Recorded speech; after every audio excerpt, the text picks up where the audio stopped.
আচ্ছা, একবার ভাবুন তো, সকালে ঘুম থেকে উঠে দেখলেন যে খবরের কাগজে আপনাকে দোষী সাব্যস্ত করা হয়েছে, আর রায়টা দিয়েছে এমন এক দেশ যেখানকার আদালত আপনাকে কিছুই জানায়নি। শুনতে অবিশ্বাস্য লাগলেও ঠিক এমনটাই ঘটেছে ব্রিটিশ এমপি টিউলিপ সিদ্দিকীর সাথে। বাংলাদেশের একটি আদালত তাকে দোষী সাব্যস্ত করার পর থেকেই শুরু হয় এই অদ্ভুত আর জটিল এক অধ্যায়।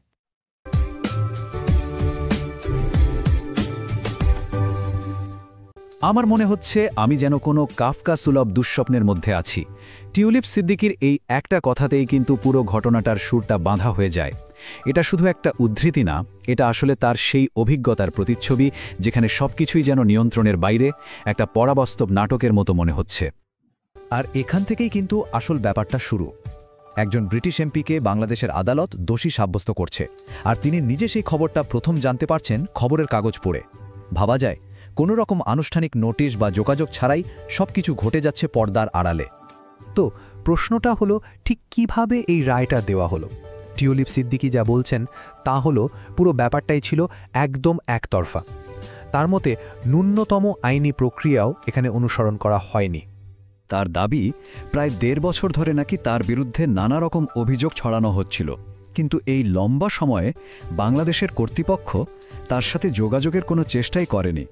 কোনো সমন পাঠানো হয়নি, কোনো চার্জশিট দেওয়া হয়নি, মানে আইনি প্রক্রিয়ার যে একেবারে প্রাথমিক ধাপগুলো থাকে তার কোনোটাই নাকি মানা হয়নি।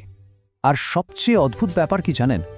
তাকে খুঁজে পাওয়াটা কিন্তু কোনো কঠিন কাজ ছিল না। তিনি তো ব্রিটেনের হাউস অফ কমন্সের একজন নির্বাচিত সংসদ সদস্য। চাইলেই খুব সহজে তার কাছে আনুষ্ঠানিক চিঠি পাঠানো যেত, কিন্তু তার অভিযোগ সেই চেষ্টাই করা হয়নি। আচ্ছা, তাহলে মূল অভিযোগটা ঠিক কী ছিল? কিসের ভিত্তিতে এই রায়টা দেয়া হলো? অভিযোগের একেবারে কেন্দ্রে ছিল একটা জমির প্লট, আর বলা হচ্ছিল যে সেখানে তিনি নাকি ক্ষমতার অপব্যবহার করেছেন। অভিযোগের ধরনটা কিন্তু বেশ পেঁচানো। বলা হচ্ছে যে টিউলিপ সিদ্দিকী, যিনি কিনা যুক্তরাজ্যের একজন এমপি, তিনি তার খালা অর্থাৎ বাংলাদেশের প্রধানমন্ত্রীর উপর প্রভাব খাটিয়েছেন, আর এই প্রভাব খাটানোর উদ্দেশ্য ছিল তার মাকে, মানে প্রধানমন্ত্রীর বোনকে, একটা জমির প্লট কিনতে সাহায্য করা। এই অভিযোগ শোনার পর টিউলিপ সিদ্দিকী কিন্তু চুপচাপ বসে থাকেননি। তিনি বারবার চেষ্টা করেছেন আইনিভাবে এই প্রক্রিয়ার অংশ হতে, কিন্তু তার দাবি, প্রতিটা চেষ্টায় যেন এক অদৃশ্য দেয়ালে ধাক্কা খেয়ে ফিরে এসেছে। যেমন, প্রথমে তিনি ব্রিটেনের আইনজীবীদের মাধ্যমে বাংলাদেশের কর্তৃপক্ষের সাথে যোগাযোগ করার চেষ্টা করেন, কিন্তু কোনো উত্তরই আসেনি। এরপর যখন বাংলাদেশে একজন আইনজীবী নিয়োগ দেওয়া হলো, অভিযোগ ওঠে যে সেই আইনজীবীকে নাকি হুমকি দিয়ে মামলা থেকে সরে যেতে বাধ্য করা হয়। এমনকি অধ্যাপক মোহাম্মদ ইউনুসের সাথে লন্ডনে দেখা করার একটা অনুরোধও নাচ করে দেওয়া হয়। এই লাগাতার বাধার মুখে তার হতাশাটা বেশ স্পষ্ট। তিনি এই পুরো বিচার প্রক্রিয়াকে একটা ক্যাঙ্গারু কোর্ট বা প্রহসনের বিচার বলছেন। তার কাছে এটা একটা বিশৃঙ্খল তামাশা ছাড়া আর কিছুই না। তো এই অভিযোগের জবাবে টিউলিপ সিদ্দিকী কিছু পাল্টা প্রশ্ন তুলেছেন। তার যুক্তিগুলো দাঁড়িয়ে আছে ক্ষমতা আর সাধারণ কাণ্ডজ্ঞানের ওপর। তিনি মূল অভিযোগের ভিত্তিটাকেই চ্যালেঞ্জ করেছেন। ব্যাপারটা বুঝতে হলে ক্ষমতার এই ফারাকটা একটু দেখা যাক। একদিকে আছেন তিনি, যুক্তরাজ্যের একজন বিরোধী দলীয় এমপি, আর অন্যদিকে তার খালা, একটি দেশের সরকার প্রধান, যিনি বয়সে, ক্ষমতায় এবং রাজনৈতিক অভিজ্ঞতায় তার চেয়ে বহুগুণ এগিয়ে। আর এখান থেকেই তার যুক্তির মূল প্রশ্নটা আসে। অন্য একটা দেশের একজন বিরোধী দলীয় এমপি হয়ে একজন ক্ষমতাসীন প্রধানমন্ত্রীকে প্রভাবিত করাটা আসলে কতটা সম্ভব? তার মতে এই অভিযোগের ধারণাটাই অযৌক্তিক। তার এই যুক্তিকে আরও জোরালো করেছে যুক্তরাজ্যের বিভিন্ন দলের সমর্থন। আর মজার ব্যাপার হলো, যারা এই বিচারকে ত্রুটিপূর্ণ বলেছেন, যেমন সাবেক অ্যাটর্নি জেনারেল ডমিনিক গ্রিভ বা সাবেক লর্ড চ্যান্সেলর রবার্ট বাকল্যান্ড, তারা কিন্তু টিউলিপ সিদ্দিকীর নিজের রাজনৈতিক দলের নন।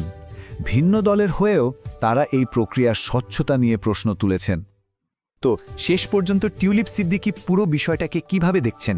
তার কাছে এটা নিছক কোনো আইনি প্রক্রিয়া নয়। তার মতে এই ঘটনার পেছনে রয়েছে এক গভীর রাজনৈতিক উদ্দেশ্য। তার শেষ বক্তব্যটা বেশ পরিষ্কার এবং ধারালো। তিনি বলছেন, তিনি যা করছেন তা হল নিরলসভাবে একটি ব্যক্তিগত প্রতিহিংসা চরিতার্থ করা। ব্রিটেনের একজন গণতান্ত্রিকভাবে নির্বাচিত সংসদ সদস্যকে বাংলাদেশের নোংরা রাজনীতিতে টেনে আনার চেষ্টা করছেন।